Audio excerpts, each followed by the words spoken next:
여러분 안녕하십니까. 중대재해기업처벌법 8일 본회의 처리를 위한 여야 간 막판 논의가 이루어지고 있습니다. 이 소식은 잠시 뒤에 전해드리고 먼저 이낙연 민주당 대표의 사면 발언 후 폭풍, 그리고 법무부 장관 후보자 등에 대한 인사청문회를 바라보는 여야의 생각을 들어봅니다. 사사건건 시작합니다.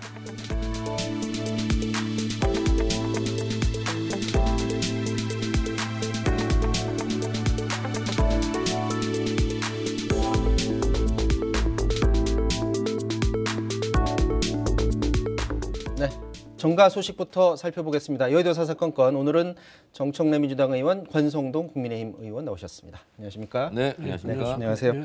자, 새해 벽두부터 두 전직 대통령 사면 관련해서 이낙연 대표의 발언이 큰 이슈가 되고 있습니다.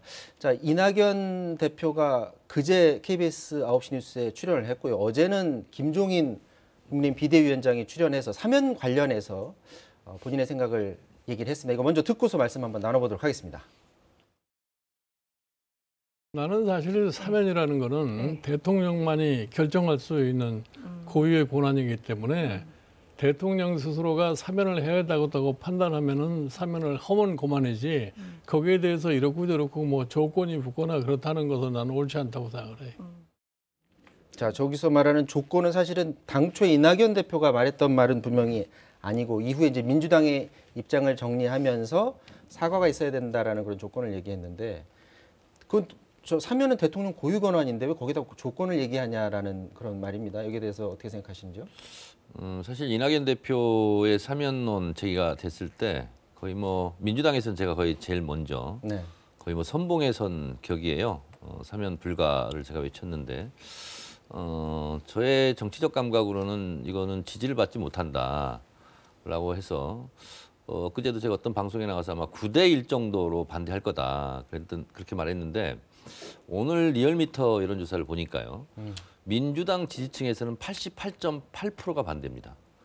반면에 국민의힘에서는 81.4%. 그러니까 민주당 당대표가 민주당 당원들 지지층이 반대하고 국민의힘이 찬성하는 일을 하게 된 꼴이 돼버렸어요, 결과적으로. 그래서 민주당 안에서는 이제 동력을 잃었다, 이렇게 저는 보고 있고요. 김종인 비대위원장 말씀대로 대통령의 고유한 권한이 맞죠. 그러나 대통령도 절대 다수의 국민이 반대할 때는 하지 못할 것 같고요. 그리고 특히 지금은 재판이 끝나지도 않은 상황, 그리고 어떻게 보면 판결문에 잉크가 마르지도 않은 상황, 또 당사자들이 거의 뭐 무죄를 주장하고 있고 반성이나 사과도 없는 이런 악조건 속에서 대통령이 과연 사면할 수 있을까?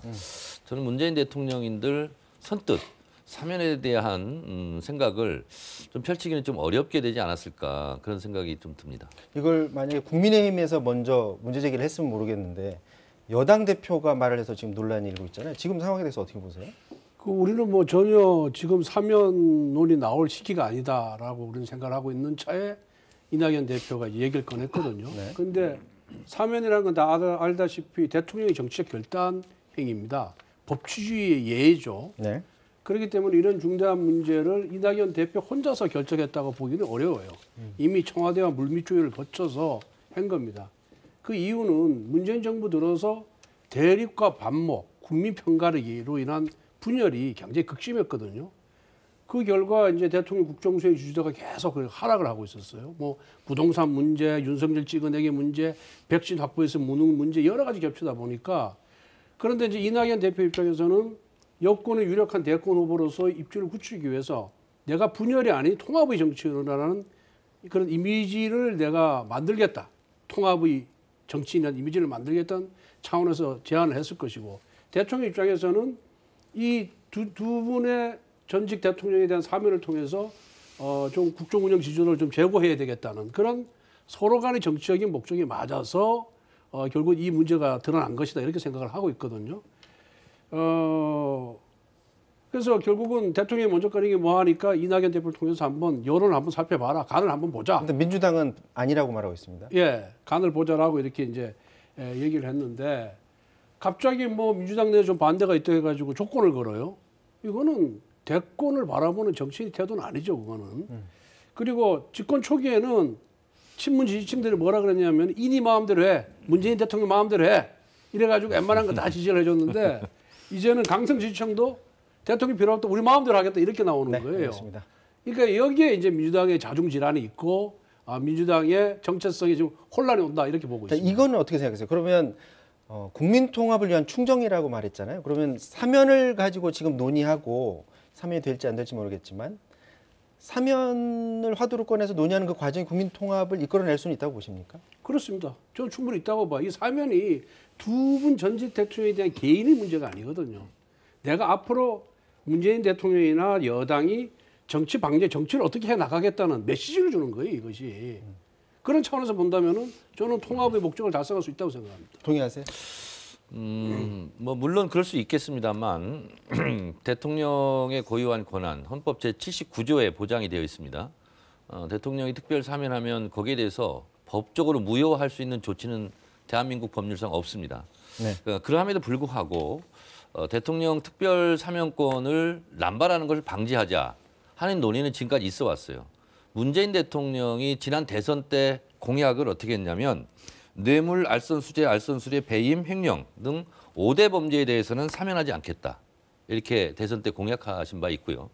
또 한 번은 지난번에 이제 무산됐지만 청와대에서 개헌안을 제출했지 않습니까? 그때 대통령 특별 사면권을 제한하는 다시 말해서 사면위원회를 거쳐야만 되는 절차를 까다롭게 해서 대통령의 특별 사면권을 남용을 방지하겠다는 그런 개헌안이 물론 통과는 되지 않았지만 제출한 적이 있고요. 김명수 대법원장 국회 인사청문회 서면 답변 과정에서도요. 대통령의 특별 사면권은 삼권 분립 정신에 좀 위반될 소지가 있다. 그렇기 때문에 남발해서는 안 된다. 이런 얘기가 있고요. 미국의 예를 보니까 미국 연방헌법 제2조에 탄핵당한 대통령은 특히 사면하면 안 된다. 이걸 명시적으로 규정을 하고 있더라고요. 그래서 대통령 사면권이 대한민국 헌법 체계에서는 보장되어 있는데 과연 국회에서 탄핵하고 그리고 헌법재판소, 사법부에서 인용을 해서 확정 판결된 그런 탄핵당한 대통령을 행정부에서 다시 뒤집는다 하는 것이 삼권 분립 정신에 맞느냐 하는 것은 이번 계기를 한번 논의를 한번 해볼 필요가 있겠다는 생각이 듭니다.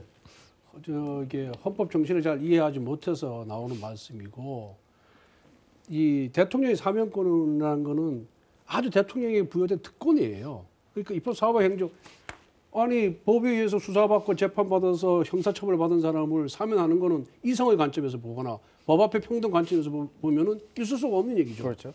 그런데 이건 법주주의 예로서 우리 헌법이 인정하고 우리 국민이 동의한 문제거든요. 그러니까 결국은 이 두 분 대통령의 사면은 미래지향적인 정치를 할 것이냐, 지금처럼 자기 지지층만 바라보고 하는 그런 분열의 정치를 할 것이냐, 아니면 국민 전체의 통합을 놓고 미래지향적인 정치를 할 것이냐의 그런 관점에서 바라봐야지 이것이 뭐 법주주의 예인 건 다 인정, 다 알고 있는 문제예요. 네. 그렇기 때문에 이거는 대통령의 결단의 문제다. 그리고 역대 모든 대통령이 대통령 재임 기간 중에 이런 특별 사면을 실시했어요. 그것도 사면위원회 다 우리 사면 특별위원회가 다 있습니다. 법무부 산하에 그 절차를 거쳐서 했는데 사면 이후에 항상 여론조사를 해보면은 찬반이 비등비등합니다. 예. 100%, 아니 80%, 60% 잘했다는 찬성률이 나온 적이 없어요. 그렇지만은 먼 미래를 바라보고 국민이 하나가 되는 그런 미래지향적인 지점에서 이걸 하는 겁니다. 네. 그러니까 특별 사면이 한 말씀만 더 드리겠습니다. 특별 사면이 위헌은 아니에요. 헌법이 보장된 대통령의 권리는 분명합니다. 그렇죠. 그런데 이제 이 대통령의 특별 사면권은 군주 시대의 은사권으로부터 시작됐다는 거예요. 입법, 행정, 사법을 다투어주고 있던 군주가 행사하던 은사권에서 시작됐다는 건데 헌법에는 부합되지만 실제로 상권 분립 정신은 형해화할 가능성이 있다라고 헌법재판소 연구원들도 헌법재판 실무 제휴라는 규정 절차집에 지금 남기고 있고요. 네. 그리고 이제 이 특별 사면을 하는 대체적인 목적이 세 가지 있더군요. 그 재판이 잘못됐다. 형사 정책의 목적을 위해서다. 아니면 사회 통합인데 이번에 사면론을 얘기한 것이 뭐 국민 통합, 사회 통합 부분일 텐데 이렇게 극명하게 이 사면 문제로 오히려 지금 국민 갈등이 유발되고 있는 상황 속에서 국민 통합, 사회 통합의 효과가 있을까? 저는 오히려 법치주의를 좀 우습게 만드는 것이 아닌가 이런 생각이 듭니다. 정권 후반기가 되긴 됐네요. 우리 정청래 의원이 저기 당 대표 대통령의 뜻을 거슬려서 저런 발언을 하는 거 보니까. 아니, 저는 일반론적인 얘기를 하는 겁니다. 자, 이제 잠시 뒤면 이제 대통령이 신년 기자회견을 하기 때문에 그때 과연 이제 사면 관련해서 대통령이 과연 본인의 생각을 내놓을지 아니면 사면 관련해서 말을 안 할지는 좀 지켜봐야 될 것 같습니다. 다음 주제로 좀 넘어가 볼게요. 김종인 비대위원장이 저희 KBS 9시 뉴스에 출연해서 또 그 내년 4월 재보선에서 그 안철수 대표와의 후보 단일화 관련해서 본인의 생각을 또 밝혔거든요. 이것도 역시 듣고 한번 말씀 나눠보도록 하겠습니다.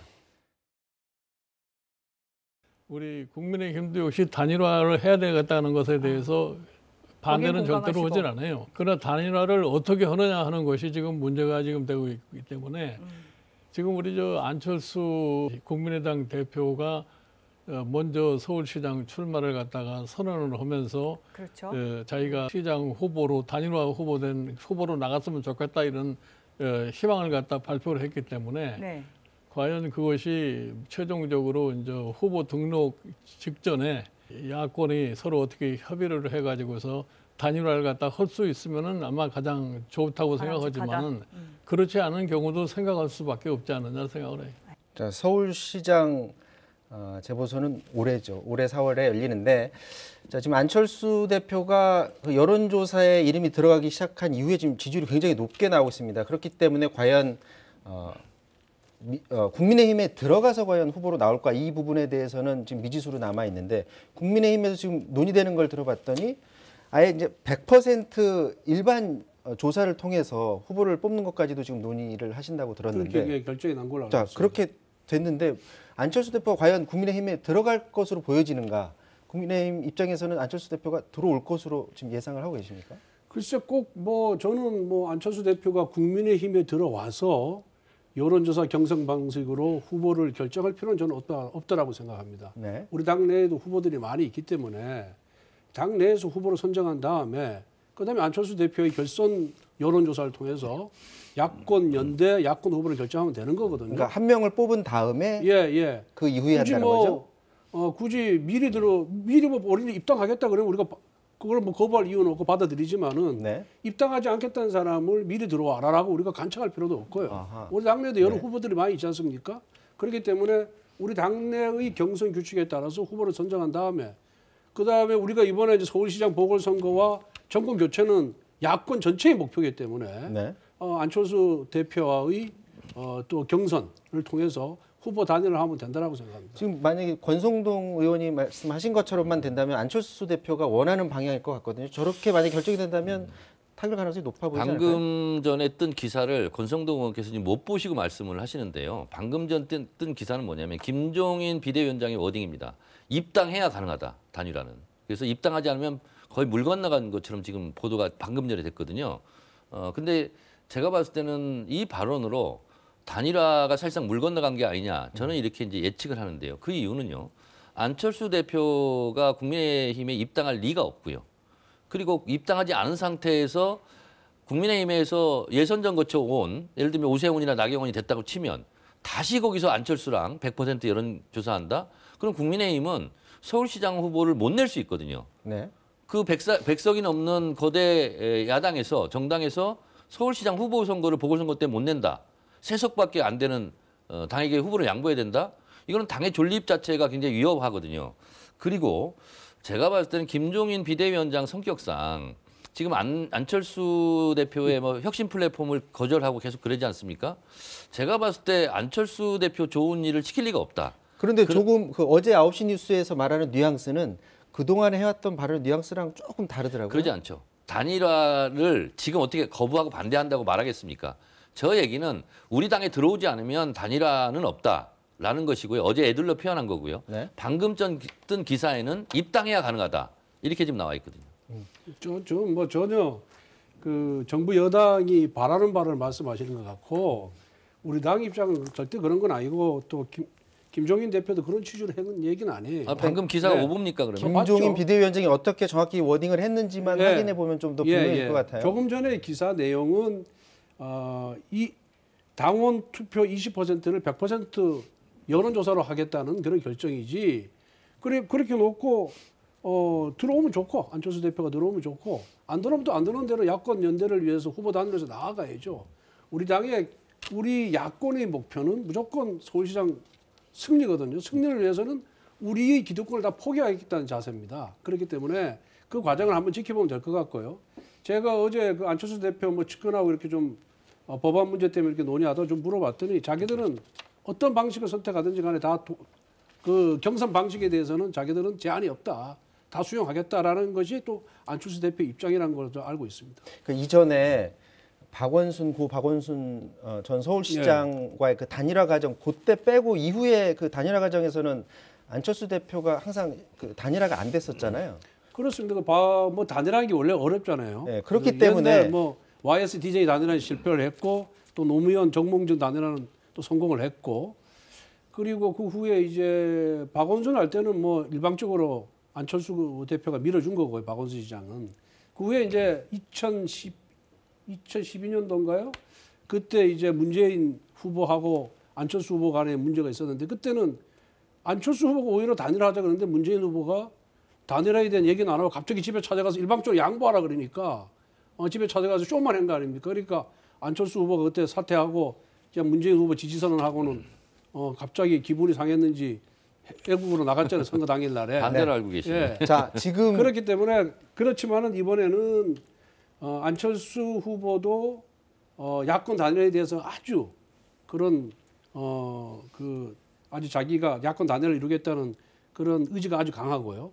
그다음에 정권 교체에 대한 의지는 더 강하다고 봅니다. 그래서 너무 걱정할 필요는 없고 시간이 지나면 단일화가 잘 되리라고 보고 있습니다. 조금 전에 저희 제작진이 그 기사를 확인을 했는데 김종인 비대위원장이 그런 발언을 했다라고 지금 확인이 됐다고 합니다. 그럼 만약 그렇게 발언을 했다라면 이후에 안철수 대표가 이제 그 발언이 맞다면 들어와서 할 가능성 좀 떨어지는 그런 상황이 되는 거죠. 제가 봤을 때는요. 방금 말씀드린 대로 김종인 비대위원장이 입당하지 않으면 단일화는 없다라는 것에 대한 표현이라고 저는 보고 있고요. 해석하고 있고요. 안철수 대표의 정치 입문이 단일화부터 시작해서 오늘까지 지금 단일화입니다. 그러니까 단일화 박원순 시장 밀어줄 때 한 번 성공했고요. 사실상 문재인 대통령과의 후보 단일화 2012년도 사실상 안 한 거고요. 그리고 홍준표 지난 2017년과의 단일화도 안 됐고요. 그리고 지난 서울시장 선거 김문수 후보와의 단일화도 안 됐습니다. 제가 봤을 때는 안철수 대표의 성격상 그리고 김종인 비대위원장의 성정상 아마 두 사람이 접점을 찾기는 어려울 거고 저는 그래서 코끼리를 냉장고에 넣는 것만큼이나 아스팔트 위에 싹을 틔우는 것만큼이나 실제로 단일화는 어렵지 않겠나 저는 그렇게 예상합니다. 김종인 비대위원장이 저렇게 얘기했더라도 당내에서 좀 의견 조율이 있을 수 있다고 보십니까? 그럼요. 이건 뭐 정치는 생물이기 때문에 지금은 뭐 이제 사파 싸움하는 단계 아니겠어요? 그렇지만은 당원들의 뜻이 어디 있는지 그리고 야당이 승리하는 길이 무엇인지를 생각한다 그런다면은 네. 저는 뭐 저 입장은 충분히 변경 가능하다고 조정 생각합니다. 가능하다. 예. 자, 그럼 이번엔 좀 민주당 얘기해 보겠습니다. 사실은 그 안철수 대표의 등장 때문에 민주당에서 서울시장 후보를 누가 내는지에 관심이 많이 지금 떨어져 있는 상황인데 사실 민주당에서는 안철수 대표 오기 전까지만 하더라도 박영선 장관이 과연 출마를 할지 여부 굉장히 관심이었었는데 최근 상황에서 안철수 대표가 여론조사에서 계속 치고 올라오다 보니까 민주당 내에서도 약간 위기의식을 느끼고 있는 것 같습니다. 박영선 장관 오늘 아침 라디오에 출연을 해서 여권 상황이 좋지 않아져서 출마 여부에 대해서 열어둔 상태다라고 하면서 나올 가능성이 있다라는 지금 1월 말을 중에 했더라고요. 결단하겠다 네. 이런 식으로 이제 얘기했는데 제가 봤을 때는 100% 출마할 거로 보고 있고요. 네. 그리고 본인도 아마 그것을 운명이다 이렇게 생각을 하고 있지 않을까 이런 생각이 듭니다. 그러니까 중소기업부 장관 하면서 굉장히 이게 신나게 좀 활동을 했고 일을 했어요. 왜냐하면 중소기업업자들 만나고 또 뭐 재난지원금 지급하고 이런 일에 대해서 굉장히 이렇게 좀 보람을 많이 느꼈던 것 같은데 아마 중소기업부 장관 처음에 들어갈 때는 생각을 안 했을 수도 있어요. 근데 지금 상황이 굉장히 녹록치 않고 또 여건이 어렵고 또 우리가 솔직히 말씀드리면 국민의힘의 그 유력 주자들이라든가 안철수 이러면서 국민의 눈가기를 계속 잡고 있거든요. 그럼 이제 위기의식이 있을 수 있고 이 출마 시기를 계속 늦추면 본인한테 더 안 좋을 수 있다. 이렇게 생각하고 조기에 출마 선언하는 쪽으로 선회하지 않을까 저는 그렇게 생각합니다. 민주당 입장에서는 지금 흥행되는 어떤 이벤트가 없는 상황인데 국민의힘 입장에서는 안철수 대표와의 어떤 단일화 과정을 통해서 충분히 국민들 시선을 끌을 수는 있을 것 같은데 지금 상황에서 박영선 장관이 등장을 한다고 하더라도 크게 위협이 될 거로 안 보십니까? 아니면은 계속 견제해 가면서 가야 될 것으로 보시나요? 위협은 되죠. 또 박영선 장관이 서울시장을 목표로 지금까지 쭉 정책을 해왔고요. 100% 출마합니다. 예. 근데 그 시기를 지금 재고 있는 거죠. 어느 시기에 출마 선언하는 것이 자기한테 가장 유리한 것인가. 네. 그런 재고 있는데 어쨌든 간에 정부 여당의 후보잖아요. 그리고 지금 뭐 여론조사에서 조금 이제 야당한테 야권에 유리해졌다 하지만은 여론인 건 언제 어떻게 또 변할지 모르기 때문에 경계하고 지켜봐야 된다. 경계하고 지켜보면서 우리는 또 우리 당대로의 우리 당 후보에 대한 그런 장점이라든가 우리 당이 잘하는 점에 대해서 국민들에게 널리 홍보를 해야죠. 예. 자, 이 얘기는 이 정도에서 마무리 짓고요. 이어서 이제 인사청문회 얘기 한번 해보도록 하겠습니다. 김진욱 공수처장 후보자 그 인사청문 요청안이 이제 4일 국회에 제출됐다고 하는데 지금 일정이 지금 잡히질 않고 있다고 합니다. 지금 왜 안 잡히고 있는 걸까요? 지금 야권에서 저 여당에서는 18일 하고 22일 날 네. 김진욱, 박범계 이렇게 청문회를 하자 그러는데 우리 당에서는 한 주에 두 분 다 할 수가 없다. 그리고 그 다음 주에 박범계 후보는 나눠서 하자라고 이렇게 역제안을 한 상태인데 아직 조율이 안 된 것으로 알고 있습니다. 지금 그 조율이 어쨌거나 조율이 돼야지 인사청문회 할 수 있을 미세 거 조정 아니겠습니까? 뭐 하고 있는 건데요. 뭐 예를 들면 국민의 입장에서는 한 주 걸러서 하면서 때리고 싶겠죠. 그러면서 이슈몰이를 하고 국민들 싶겠고. 뭐 여론을 좀 아무래도 잡겠다라는. 저희 같은 경우는 정부 여당에서 방어하는 입장에서 좀 그 공격받는 시기가 좀 좁혀졌으면 좋겠다. 뭐 이런 게 있을 수 있는데 인사청문회 자체를 보이콧을 하기는 어렵고 국민의힘에서 결국 뭐 날짜 조정만 남아 있는데 그 날짜 조정은 그리 중요한 문제는 아닌 것 같고요. 맞습니다. 자, 지금 미리 어떤 쟁점을 한번 짚어보죠. 김진욱 후보자만 먼저 본다면 국민의힘 입장에서 봤을 때는 어떤 부분이 지금 주요 그래서 쟁점이 오늘 될 것으로 보십니까? 오늘 뉴스에 무슨 미공개 정보 이용해서 주식 취득했다, 비상장 주식 취득해서 많은 이익을 봤다라는 이제 그런 보도가 있었는데 뭐 그것보다는 저는 과연 김진욱 후보자가 공수처장으로서의 그 수사 경험과 자질이 있느냐. 애초부터 주장해 왔었던 부분이네요. 거기 이제 중요하고 그 다음에 기관장으로서 공수처를 맡아서 조직 역량을 최대한 발휘할 수 있을 정도의 능력이 있느냐고. 제일 중요한 것이 그 공수처 구성이에요. 인사위원회를 통해서 차장을 누구를 임명할 것이냐. 수사관과 검사를 정말 정치 중립성을 지킬 수 있는 인물로 또 능력이 있는 사람으로 할 것이냐. 이 부분이 저는 제일 중요하다고 생각하고 가장 중요한 건 결국은 수사기관은 제2의 검찰이거든요. 공수처는. 결국은 정치로부터 독립이 돼야 돼요. 정치 중립성 확보, 수사의 독립성 확보. 이거를 담보해 줄 수 있느냐. 담보해 줄 수 있느냐. 이게 제일 쟁점이다 봅니다. 그거를 집중적으로 질의할 것으로 보여진다. 어떻게 보십니까? 제가 이제 권성동 의원님 말고 다른 또 야당 중진 의원하고 이제 방송을 하는 과정에서 네. 김진욱 후보자에 대해서 아세요? 했더니 모른대요. 저보고 또 묻더라고요. 아냐고. 저도 몰라요. 네. 그래서 사실은 여의도 정치권에는 잘 안 알려진 인물입니다. 네. 그도 그럴 것이 저희 여당 사이드에서 추천한 인사가 아니에요. 그렇죠. 변협이라는 어떻게 보면 추천했죠. 보수적인 단체에서 추천한 그런 후보기 때문에 정치권과 그렇게 인연은 깊은 분은 아닌 것 같아요. 다만 이분이 이제 지금 권성동 의원께서 말씀하셨다시피 유능하냐 아니냐 이런 문제는 지금은 속단하기는 좀 어려울 것 같고 그래서 그건 지켜봐야 될 문제고요. 그리고 이제 차장 말씀하셨는데 야당에서는 저렇게 좀 의심을 갖는 것은 그럴 수 있다고 봅니다. 왜냐하면 차장을 통해서 좀 야당에게 불리하게 할 거 아니냐 그런 의심은 충분하게 할 수 있을 것 같은데 이 공수처장 자체가 독단적으로 인사를 할 수가 없습니다. 또 공수처 내 인사위원회가 구성되어 있어 네. 거기서 하는 거니까요. 그건 좀 앞으로 지켜봤으면 좋겠습니다. 네. 베일에 쌓인 사실 인물이기 때문에 그렇습니다. 인사청문회에서 뭐라고 얘기를 할지 국민들도 굉장히 궁금한 부분이고요. 박범계 법무부 장관에 대해서 사실은 국민의힘이 관심이 제일 많아요. 지금 언론 통해서 뭐 여러 가지 의혹들이 지금 쏟아져 나오고 있는데 지금 나오는 의혹들 중에 이것들이 지금 한 방에 있다고 생각하십니까? 어떻게 보세요? 이건 뭐 우선 박범계 의원 별명이 민주당 지지자들 사이에 박분계. 아 그래요? 예, 이게 아주 뭐랄까 긍정적인 의미로 뜬금없이 폭소를 뿜게 하는데 박분계인데 요즘은 보면은 그 무슨 비리라든가 의혹이 진짜 박분계라는 별명에 맞게 매일 쏟아져 나와요. 뭐 여러 차례 언론에 보도됐지만 우선 형사 피고인이지 않습니까? 지금 재판을 받고 있어요. 검찰에서 기소된 피고인이 과연 장관 자격이 있느냐? 나는 그게 좀 우선 첫 번째로 의심스럽고요. 그다음 뭐 재산 신고 누락에다가 또 뭐 처남에 대해서 또 싼값에 또 헐값 매각하고 등등. 요즘은 또 폭행 의혹도 폭행 의혹도 나오더라고요. 네. 뭐 학교 다닐 때 뭐 소위 그래서 일진 출신이다 보니까 그래서 일진 출신인 장관하고 주폭 출신인 차관이 정의와 인권을 다루는 법무부 장차관으로 적절한가 이런 이제 문제도 나오고 너무 많아요.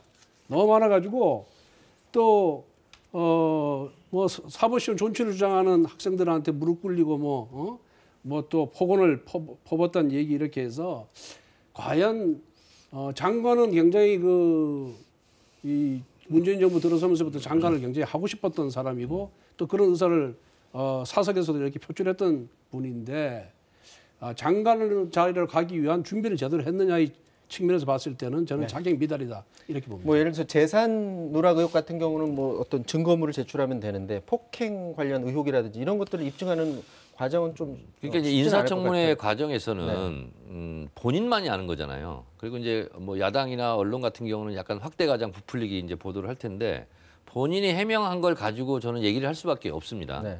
근데 어쨌든 폭행 논란은 제목을 폭행 논란으로 붙여서 그렇지.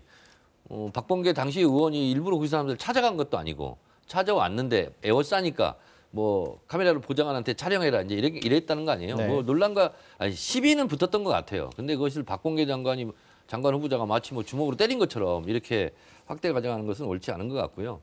그리고 어쨌든 7살 때 선산 땅 받은 거 있지 않습니까? 네. 그거는 실무적인 착오가 맞는 것 같아요. 왜냐하면 지금까지 어디에도 기록을 안 했으면 되는데 청와대 비서관 갈 땐 또 등록을 했다는 거 아닙니까? 그래서 선산 땅은 또 공동의 소유 이런 개념이 있지 않겠습니까?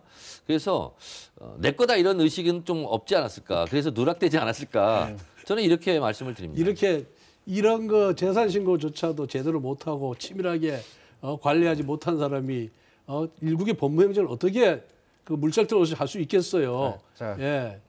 그런 측면에서 이거 좀 바라봐야 된다고 박범계 생각을 후보자가 하고 이제 제일 중요한 건 네. 뭐냐면은 지난 2018년 지방선거 과정에서 측근이 박범계 후보의 측근이 후보자한테 돈을 요구했다는 거 아닙니까? 근데 그 후보자가 박범계 의원을 만나가지고 이렇게 부당한 요구를 하면 되느냐 이걸 막아달라 했는데 그거를 제대로 관리를 못한 책임은 이건 굉장히 큰 책임이라고 생각합니다. 자, 여기 이 정도 마무리를 짓고요. 자, 4차 재난지원금 관련 얘기가 민주당 쪽에서 지금 나왔습니다. 지금 3차 재난지원금도 이제 지급이 돼야 되는 상황인데 4차 재난지원금이 코로나 상황이 어느 정도 진정되면 4차 재난지원금을 전 국민에게 지급할 수도 있다. 네. 그동안은 민주당 입장에서는 타겟팅해서 피해 업종 중심으로 하다가 다시 전 국민으로 확대된 어떤 별다른 이유가 있을까요? 이제 이게 이건 것 같습니다. 이 전대미문의 코로나 사태, 뭐 1930년대 대공황에 맞먹는 그런 사태가 보다 보니까 예전의 매뉴얼로 예측이 불가능한 측면이 있었던 것 같아요. 저도 요즘 보면은요, 우리 권성동 의원님도 그럴 것 같은데 국회의원들도요 밖에 나가서 식당에서 밥을 안 먹습니다. 도시락을 지켜서 의원실에서 먹거든요. 아, 거의 그러네요. 거의 그렇고요. 그래서 잘 되던 식당들도 손님이 아예 없어요. 그러니까 손님이 아예 없다 보면 거기에 종사하는 분들은 또 어떻게 될까? 오늘 다행스럽게도 불행 중 다행스럽게도 정세균 총리가 어떤 지시를 긴급 지시를 했냐면 2.5단계 하다 보니까요. 태권도장은 문을 여는데 헬스클럽은 못 연다. 네. 좀 형평성이 안 맞다. 그래서 여기 시정해라 이렇게 나왔는데 미처 챙기지 못한 그런 부분이 나올 수 있잖아요.